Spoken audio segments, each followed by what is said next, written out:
இதை போன்ற ஒரு கோமாளித்தனத்தை தமிழக அரசியலிலோ இல்லை இந்திய அரசியலிலோ யாருமே பார்த்துருக்க முடியாது. அவர் ஒன்றும் தமிழ்நாட்டு டிஜிபியோ இல்லை சென்னை கமிஷனரோ கிடையாது. அவர் எதுக்கு அந்த பொறுப்பு ஏற்றுக்கணும்? என்னுடைய செல் நம்பரை அண்ணாமலை அடிமை யாரோ 2-3 பேர் என்ன பண்ணிட்டாங்க, இதுதான் எஸ்வி சேகர் நம்பர், அவரை கொஞ்சம் பக்குவமா செஞ்சு விட்டுருங்க. வெறும் வாய் தான் வேலை செய்யும் அண்ணாமலை, செயல் ஒண்ணுமே கிடையாது.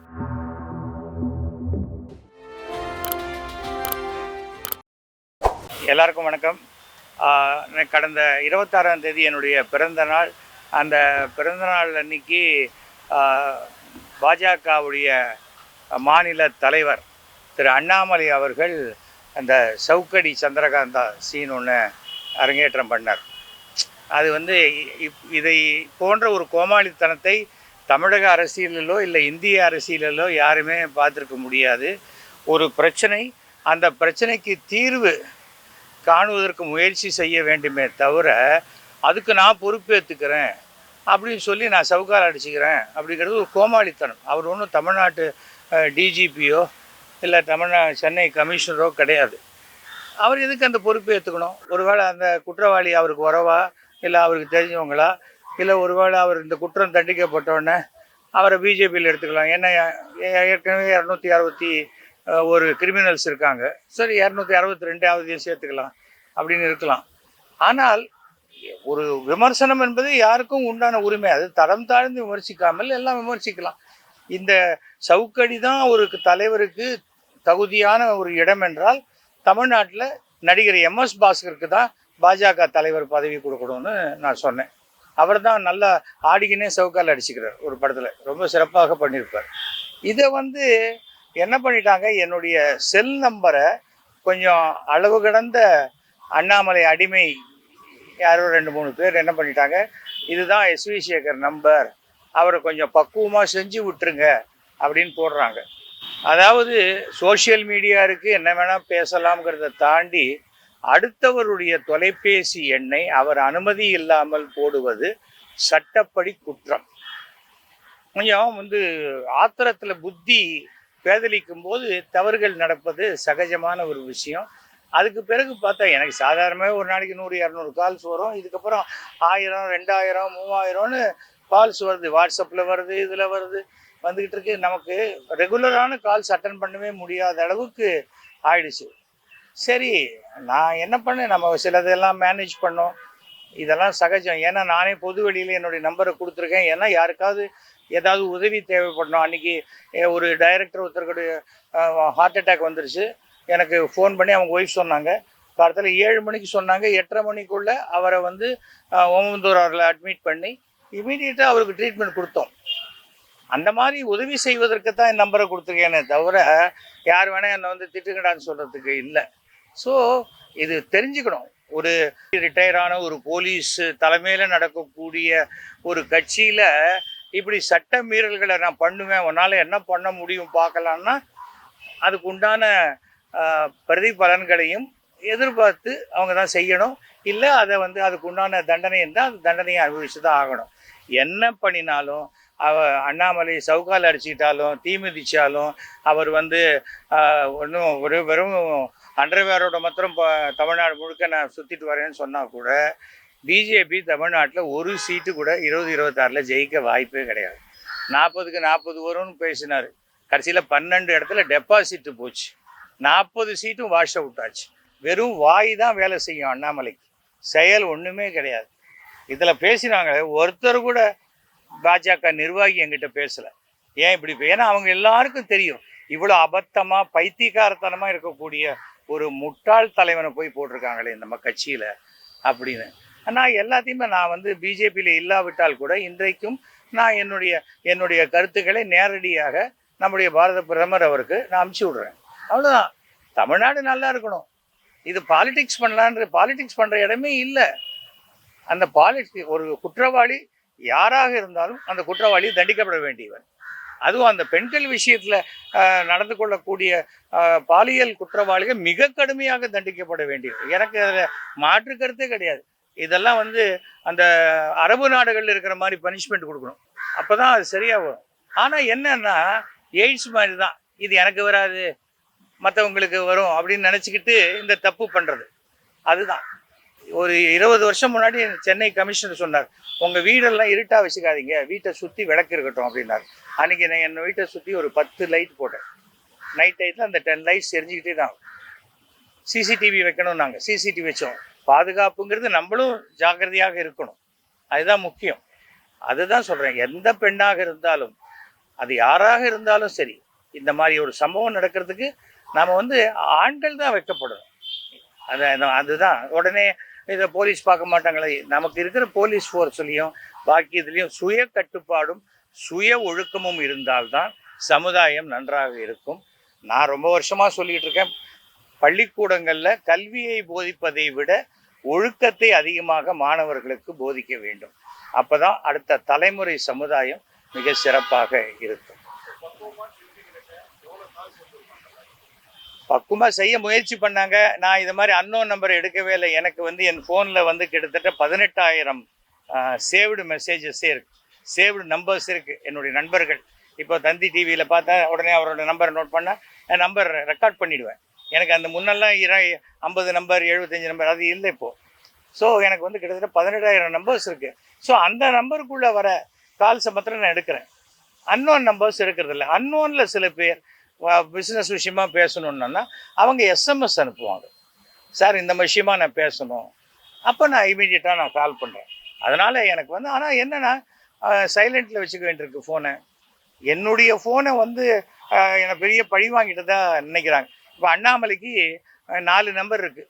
ஒரு நிமிஷம் ஆகுமா நான் கொடுக்குறதுக்கு? ஆனால் எத்தனை நம்பர் அண்ணாமலைக்கு இருந்தாலும் ஒரு நம்பர் கூட அவர் எடுக்க மாட்டார். அவருக்கு 5 அசிஸ்டண்ட்டு, அண்ணன் குளிக்கிறாரு தூங்குறாரு இது மாதிரி தான் சொல்லுவாங்களே தவிர நான் தைரியமாக எந்த ஃபோன் வந்தாலும் எடுப்பேன். ஏன்னா நான் கரப்டட் பர்சன் கிடையாது. அண்ணாமலை எடுக்க சொல்லுங்கள், ஃபோன் அடிச்சா டைரெக்டாக எடுத்து பேச சொல்லுங்கள். பேச மாட்டார். நேற்றுக்கு கூட பார்த்தேன், ஏதோ ஒரு இடத்துல ஒருத்தர் தலைவர் சொல்கிறாரு, நான் வந்து ஆஃபீஸ் ஆரம்பிச்சிருக்கேன் வாங்க அப்படின்ட்டு லேண்ட்லைன் நம்பர் கொடுக்குறாரு. ஏன் செல்ஃபோனுக்கு இதுக்கு இருக்குது, நம்மளை தொடர்பு கொள்ள தானே. அப்படி என்ன அடையாளத்தெல்லாம் மறைச்சிக்கிட்டு நான் ஒளிஞ்சு இருப்பேன், எனக்கு நீங்கள் வேணும் உங்களுக்கு நான் வேண்டாமா அப்படின்னா என்ன? எனக்கு அது புரியலை. நடிகர்களாக இருக்கட்டும், ரசிகர்கள் வேணும் அது வேணும், ஆனால் நம்பர் கொடுக்க மாட்டேன். பிஏ அவன் பிஏ அவனுடைய பிஏ அவனை பாரு அப்படின்னா எப்படி சரியாக வரும்? வந்திருக்கும் சார், கிட்டத்தட்ட ஒரு 5000 வந்திருக்கும். கிட்டத்தட்ட பாஜகவுடைய உறுப்பினர் எண்ணிக்கை அளவுக்கு வந்திருக்கும்னு வச்சுக்கோங்க. உறுப்பினர் எண்ணிக்கை அளவுக்கு வந்திருக்கும். ஏன் திருப்பி கேட்டு சந்தோஷப்படுறீங்களா? அவங்களே 1 கோடி உறுப்பினர் பண்ணுறேன் நாங்கள், கட்சியில் என்னாச்சு இன்னும் 20 லட்சம் கூட வரல, அதனால 40 லட்சம்னு போட்டிருக்காங்க. வராது. ஏனென்றால் எப்பொழுதுமே நான் செய்த சாதனைகளை சொல்ல வேண்டும் அல்லது செய்ய போகின்ற நல்லவைகளை சொல்ல வேண்டும். அதை விட்டுட்டு எப்போ பாரு இந்து முஸ்லீமு இது ஜாதி பிரச்சனை மத பிரச்சனை, நம்ம சண்டை போடுறதுல ஒரு 10 பேராவது செத்தாதான் ஓட்டு வரும். இந்த மாதிரி மனோபாவம் உடையவர் தான் அண்ணாமலை. அதனால் தமிழகத்தில் அண்ணாமலை இருக்கிற வரைக்கும் பாஜக வளருவதற்கு வாய்ப்பே கிடையாது. பெண்களுக்காக போராடுறேன்றாரு. இதே கேசவ விநாயகத்தின் மேலே இந்த பாஜகவில் இருக்கக்கூடிய கேசவ விநாயகர் 167 பெண்கள் புகார் கொடுத்துருக்காங்கன்னு தினமலர்லேயே 2வது பக்கத்தில் போட்டு விசாகா கமிட்டி அமைக்கணும்னு வந்தது 2 வருஷம் முன்னாடி. அவரும் இங்கேயே தான் இருக்கார். எதற்காக சொல்கிறேன், நான் சின்ன வயசுலேருந்து இந்த காலேஜ் கேஸில் படிக்கிற பசங்கள்லாம் நல்லா இருப்பாங்க, வாடா பொடின்னு பேசிக்கிட்டு சந்தோஷம் இருப்பாங்க. அப்படியே பெண்கள் வாடியே இல்லாத வளர்கிறவங்களுக்கு திடீர்னு லேசாக அந்த புடவை நுனி பட்டோன்னே சிலிர்த்து எழுந்துருவாங்க. அது இருக்க வேண்டியதில்லை. எப்போதுமே செக்ஸ் தான் வாழ்க்கை இல்லையா? அதை தாண்டி ஒரு சகோதரியாக பார்க்கலாம், ஒரு நண்பியாக பார்க்கலாம். அப்படி தான் நான் சினிமாவில் 60 ஹீரோயினுக்கு தாலி கட்டிருக்கேன். எல்லாரையுமே வீட்டுக்கு கூப்பிட்டு வந்துட்டேன். சினிமாவில் நடித்தவங்கெல்லாம் ஒழுக்கமாக தான் இருக்காங்க. அரசியலில் இருக்கும்போது தான் இந்த மாதிரி அறவேக்காடுகள்லாம் தலைவராக வரும்போது பிரச்சனைகள். தவிர வந்து ஏன்னா ஃபோனில் மிரட்டுறதுனால என்னத்தை சாதிச்சிட முடியும்? ஒன்றுமே கிடையாது. ஆனால் சட்ட ரீதியாக இது தவறு. அடுத்தவருடைய ஒரு ஃபோன் நம்பரை அவங்க அனுமதி இல்லாமல் போடுறது மிகப்பெரிய தவறு. அதில் 2 பேர், ஒருத்தர் ஃபேஸ்புக்கில் போட்டிருக்காரு, இன்னொருத்தர் வந்து ட்விட்டரில் போட்டிருக்காரு. அவங்க 2 பேர் மேலேயும் அவங்களுடைய ஸ்க்ரீன்ஷாட்டோடு எடுத்து நான் வந்து கம்ப்ளைண்ட் கொடுத்துருக்கேன். கண்டிப்பாக அது யாருன்னு பார்த்து நடவடிக்கை எடுக்கிறேன். நான் டெப்டி கமிஷனர். அவங்க 2 பேரும் பாஜகவினர். ஒருத்தர் பாஜகவினர், இன்னொருத்தர் தெரியல சார், தெரியல. ஒருத்தர் போட்டிருக்காரு பிரசாந்த் கிஷோர் மாதிரி 100 கோடி கொடுத்தா இவர் அரசியல் வியூகம் அமைச்சு கொடுப்பாராம். இந்த மாதிரி சொந்த காசில் சூன்யம் வச்சுக்க எந்த கட்சியாவது நினைச்சால் SV சேகரை அணுகவும். என்னுடைய ஃபோன் நம்பர் போட்டு மண்டை காலி சென்னை. அதாவது அவ்வளோ நகைச்சுவையாக சொல்கிறாரு.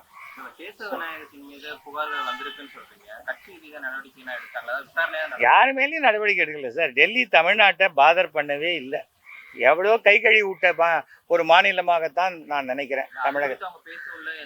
இல்லை சார், நான் வந்து ஒரு தடவை மோடி அவர்களே ராத்திரி 11:45 மணிக்கு அவருக்கு ஒரு லெட்டர் கொடுக்குறேன் டெல்லியில். அப்படி அந்த பக்கமாக நிறுத்திட்டு அங்கே போய் ஆஃபீஸில் லெட்டர் கொடுத்துட்டு வரேன். காலையில் 8 மணிக்கு அவருடைய ஆஃபீஸ்லேருந்து ஃபோன், பிரைம் மினிஸ்டர் உங்கள் லெட்டரை படிச்சுட்டாரு, நான் வந்து அவர் வந்து JB நட்டா ஆஃபீஸ்க்கு இன்ஸ்ட்ரக்ஷன் கொடுத்துருக்காரு, நீங்கள் JB நட்டாவை பாருங்கன்னு. JB நட்டாவுக்கு ஃபோன் பண்ணால் 3 நாள் அவருக்கு ஃபோனே எடுக்க முடியல. அதனால் தலை மட்டும் சரியாக இருந்தால் போகிறது, சுற்றி இருக்கிற வால்லாம் சரியாக அப்படி தலைக்கு தலை ஆடிட்டு இருந்தாக்க அது வாய்ப்பே கிடையாது. ஆட்சி 3 தடவை முடிஞ்சு போச்சு, பிஜேபியோடைய ஆட்சியும் முடிஞ்சிருச்சு அங்கே. அவ்வளோதான். சாதாரண குதிரை கிடைச்சாக்கள் அது கோடு போட்டு வரி குதிரை ஆக்கிடுறாங்க நிர்மலா சீதாராமன். வரி இல்லாத எதுவுமே அவங்களால பார்க்க முடியல. மக்களுக்கு, நடுத்தர மக்களுக்கு என்ன நல்லது செய்யணுமோ அதை செய்யாத வரைக்கும் எந்த கட்சியும் இனிமேல் ஆட்சிக்கு வர முடியாது. ஒன்றுமே கிடையாது சார். பிரபலமானவன் புத்திசாலி காம்ப்ளெக்ஸ் வந்துடும். ஐயோ நமக்கு அவ்வளோ புத்தி இல்லையே, நம்ம இவ்வளோ பிரபலமாக இல்லையேன்னு ஒரு இன்ஃபீரியாரிட்டி காம்ப்ளெக்ஸ். அவ்வளோதான். இது ஒன்றும் அண்ணாமலைக்கு அதிகம், பொன்னாருக்கு இருந்தது, அதுக்கு முன்னாடி இருந்த தமிழிசைக்கு இருந்தது, எல்லாருக்கும் இருந்தது. ஒரு 2011 சேர்ந்தேன். ஷோ சொல்லி மோடி அவர்கள் என்னை அழைத்து நான் சேர்ந்தேன். இன்னி வரைக்கும் என்னை சரியாகவே யூஸ் பண்ணிக்கல. எலெக்ஷன் வரும்போது இவங்க சொல்லுவாங்க அவரை பயன்படுத்திடாதீங்க, ஏன்னா ஒரு 100 நோட்டு எக்ஸ்ட்ரா வந்துருச்சுன்னா என்ன பண்ணுறது? இல்லை சார், நான் வெளியில் வந்துட்டேன். ஒரு கட்சி என்பது என்ன, அது வளர்கிறதுக்கு யாராக இருந்தாலும் பயன்படுத்திக்கணும். ஒரு போருக்கு போகிற மாதிரி தான், நீ வாங்கணும். கூட இருக்கிறவங்க எல்லார் தலையும் வெட்டிக்கிட்டு தனியாக கத்தி எடுத்து போனால் நீயும் தலையை கட்டி எப்படி கோயம்புத்தூரில் தோற்று போன மாதிரி தான்.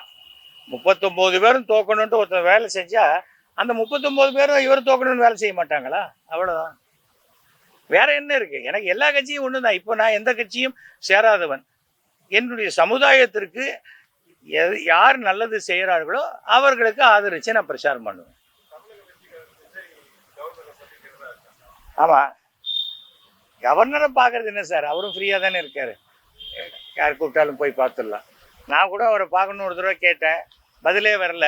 நான் உங்களை பார்க்கணுன்னு கேட்ட லெட்டரை நான் வாபஸ் வாங்கிக்கிறேன், இனிமேல் நீங்கள் உங்களை பார்க்க எனக்கு விருப்பம் இல்லைன்னு நானே திருப்பி பதில் போட்டேன்.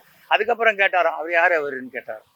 எனக்கு என்னதுக்கு கவர்னரை பார்த்து, நான் எனக்கு என்ன, சும்மா பல கவர்னரை பார்த்துருக்கோம், அது மாதிரி பார்த்துட்டு வரலாம், அவ்வளோதான். தான் இது மாதிரி நான் அதுக்கு மேலே வேறு என்ன இருக்குது? என்ன ஃபங்க்ஷனுக்கு கூப்பிடுவாங்க, ஒரு டீ கொடுப்பாங்க, யாராவது வீணை வாசிச்சுட்டு இருப்பாங்க, அவ்வளோதானே. அதுக்கு மேலே அங்கே போயிட்டு என்ன பண்ண போகிறோம்?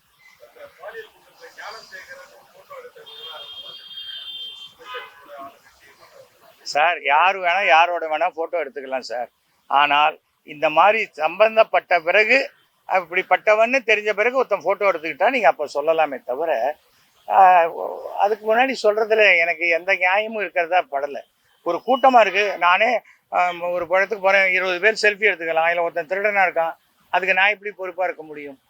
அதெல்லாம் நம்ம சொல்ல முடியாது. தவிர இப்போ நடந்த சம்பவத்தை எந்த ஒரு சராசரி குடிமகன்லேருந்து யாருமே ஆதரிக்க மாட்டாங்க. மிகப்பெரிய அயோக்கியத்தனம், அநியாயம்.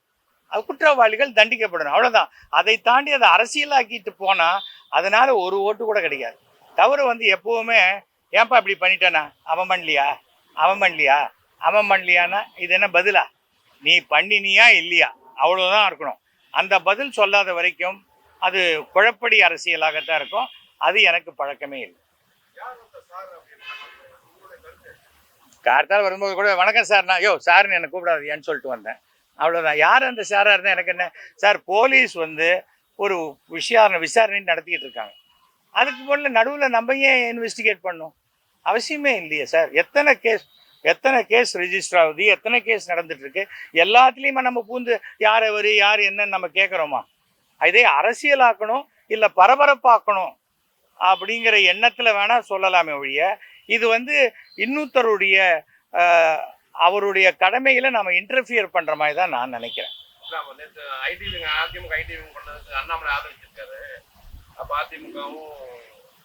அண்ணாமலை கிட்ட எந்த பவரும் கிடையாது சார். அண்ணாமலையே இன்னும் ஒரு மாதம் இங்கே அதிகமாக இருந்தால் ஜாஸ்தின்னு நான் நினைக்கிறேன்.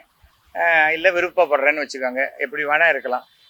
அவருக்கு இந்த ரெய்டு வந்துருச்சு, அவர் உறவுக்காரங்களுக்கெல்லாம் அந்த ரெய்டை மறைக்கிறதுக்காக போட்டப்பட்ட நாடகம் தான். மாரிதாஸ் அவர்களுடைய இதை பார்த்தீங்கன்னா தெரியும். சுமார் 60 கோடி ரூபாய் மதிப்புள்ள நிலத்தை 45 லட்சம் ரூபாய்க்கு வாங்கப்பட்டது. அப்புறம் வந்து செங்கல் சூளைன்னு சொல்லி அங்கே வந்து கிரானைட்டு தோண்டி எடுக்கிறாங்க. 240 கோடி ரூபாய் வரி ஏய்ப்புக்காக மாட்டியிருக்காங்க. அப்புறம் 10 கோடி ரூபாய் சீட்டு வந்து 10ஓ 20ஓ நடத்தியிருக்காங்க வெறும் வெள்ளை பேப்பரில் வச்சு. இந்த மாதிரி பல விஷயங்கள். இது எல்லாமே இங்கே திண்டுக்கல்லில் தெரியுதுன்னா டெல்லிக்கு தெரியாத இருக்குமா? பாஜக இன்னி வரைக்கும் சொல்கிறது என்ன, நாங்கள் நேர்மையான கட்சி, ஊழலற்ற கட்சி. அதை அண்ணாமலையை வச்சுட்டு சொல்ல முடியுமா? ஒரு கவுன்சிலர் கூட ஆகாத ஒருத்தருக்கு இத்தனை பணம் வந்ததுக்குன்னா மாரிதாஸ் போட்டிருக்காரு. அதைத்தான் நான் படித்தேன். எனக்கு என்ன இருக்குது? அண்ணாமலை சம்பாதிக்கிறாரு, அண்ணாமலை மாட்டிக்கிறாரு, எனக்கு என்ன எந்த விதத்துலையும் இல்லை. அதுக்காக நான் என்ன சொல்ல வரேன், சரியான சாதாரணமாக எல்லாரும் சராசரிக்கும் கீழே இருக்கக்கூடிய அரசியல்வாதி பண்ணுற அரசியலை பண்ணினா தமிழ்நாட்டில் பாஜக வளராது. தமிழகம் தமிழகத்தையே ஒதுக்கிடுச்சு. ஆமாம், பாஜக தான் சார். பாஜக தமிழக பாஜகவை டெல்லி பாஜக டோட்டலாக ஒதுக்கிடுச்சு.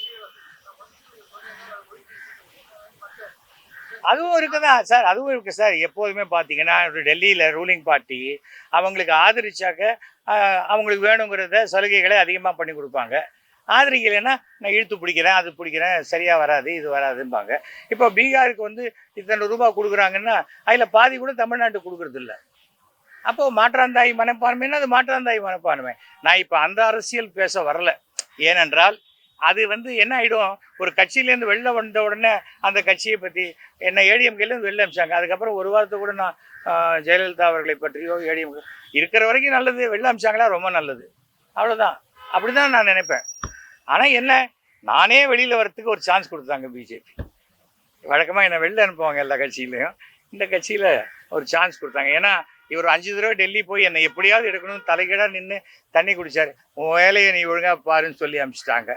என்னுடைய மெம்பர்ஷிப்பு அந்த டியூரேஷன் முடிஞ்சு போச்சு. மோடி அவர்களுக்கு ஒரு 8 பக்கம் லெட்டரை எழுதியிருக்கேன். பதில் வந்தால் ஓகே, கூடியில் விட்டால் கூடிய விரைவில் நான் மோடிக்கு என்ன லெட்டர் எழுதினோ அதை நான் பத்திரிகை வாயிலாக மக்களுக்கு சொல்லிவிடுவேன். இப்போ சார் என்ன இருக்குது, ஒரு வாரத்தில் சொல்லிடுவேன். ஆமாம் சார், நான் 300 கோடி ரூபா வேலை நடந்தது, ஒரு பைசா கூட கமிஷன் வாங்கலை. எனக்கு கொடுத்த ஃபண்டு முழுக்க நான் நிறைவேற்றினேன். எங்கள் வீட்டுக்கு பக்கத்தில் ஒரு ஷட்டில் கோர்ட்டு 3 கோர்ட்டு போட்டேன். இப்போ டெய்லி 400 குழந்தைகள் விளையாடி கொண்டிருக்கிறது. அது மாதிரி என்னென்ன உண்டோ மக்களுக்கு எது தேவையோ அதுதான் பண்ணேன். ஒரு பைசா நான் எங்கேயாவது கமிஷன் வாங்கினேன்னு யாரையாவது சொல்ல இல்லை. அதுதான் எனக்கு பெருமை, அது போதும். ஏன்னா கடவுள் நான் பண்ணுற தொழில் மூலமாகவே எனக்கு நல்ல வருமானத்தை கொடுத்துருக்கேன். அதுக்கு மேலே என்ன இருக்குது? நான் என்ன சொல்கிறேன், அரசியல் வந்து அயோக்கியர்கள் புகலிடம்னு வரக்கூடாது. அரசியலுக்குள்ளே வந்தால் சம்பாதிக்கணும் அப்படின்னு வரக்கூடாது. மக்களுக்கு நல்லது செய்யணும்னு வாங்க, வந்தால் அவங்க நல்ல பேர் எடுப்பாங்க. நல்லகண்ண ஐயாவை பார்த்துட்டு வந்தேன், நமஸ்காரம் பண்ணிட்டு வந்தேன். உங்களை போன்று தான் நானும் இருக்க முயற்சி பண்ணுறேன் சார், என்னை ஆசீர்வாதம் பண்ணுங்கன்னு சொல்லிவிட்டு அவருக்கு நமஸ்காரம் பண்ணிட்டு வந்தேன். அவ்வளோதான்.